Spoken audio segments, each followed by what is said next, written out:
Amina, amina. Amina, ya Rabbi, amina. Amina. Annesi geçenlerde vefat etti. Allah rahmet eylesin. Zeynumeri. Abana msema pata mziki Zeynumeri. Bakole kuvaira.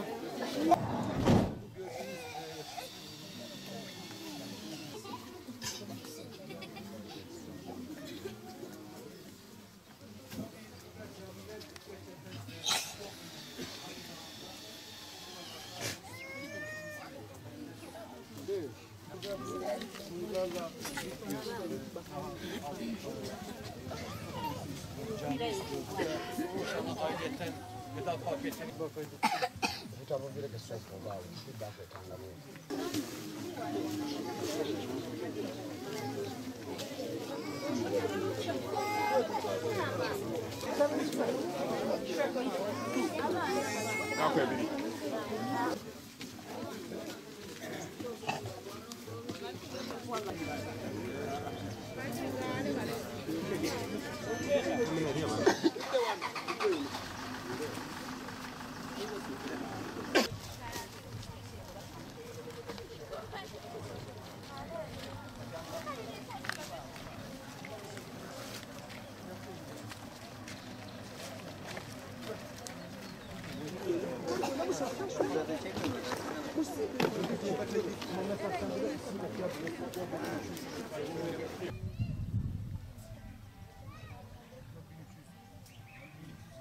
Avrupa Yetim Eli olarak şu anda Bolivoli bölgesindeyiz. Burada mağdur ailelere inşallah gıda paketleri vereceğiz.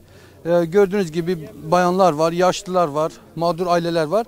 Ve inşallah hayırseverlerimizin bize gönderdiği, bizleri köprü kıldığı bu hayır işinde biz de onları vekaleten inşallah bu ailelerimize verip bu ihtiyaçlarını gidereceğiz. Tüm hayırseverlerimizden Allah razı olsun. Kendilerine teşekkür ediyoruz. Şimdi mağduriyet ve mağdur insanlar hiçbir zaman sevinçlerini kendi şahıslarına gelen yardımlar için sevinçlerini belki dile getirmezler.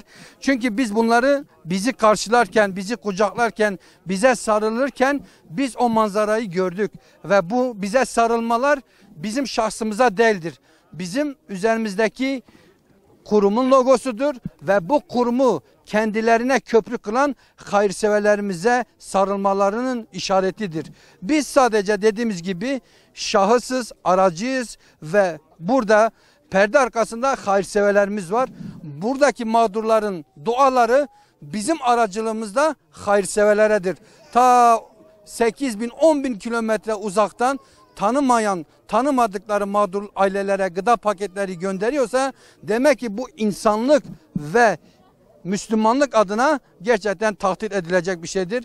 Gene söylüyoruz. Hayırseverlerimize teşekkür ediyoruz. Allah-u Teala hayırlarını kabul eylesin. Olacak, nasıl olacak, Kur'an-ı Kerim dağıtımı olacak, ayrıca ana katikalarımızın onları olacak. Daha önce açılan su kuyularını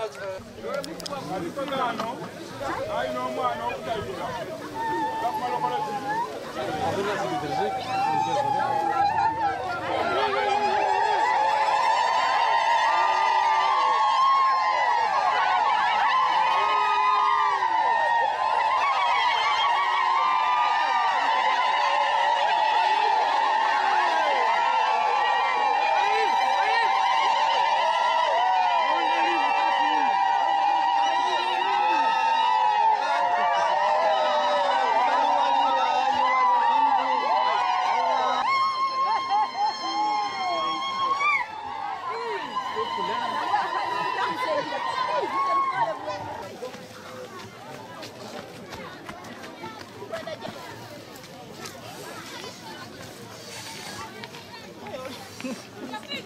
Kenapa anak yang itu kuenda kalau boleh Levez l'étoile.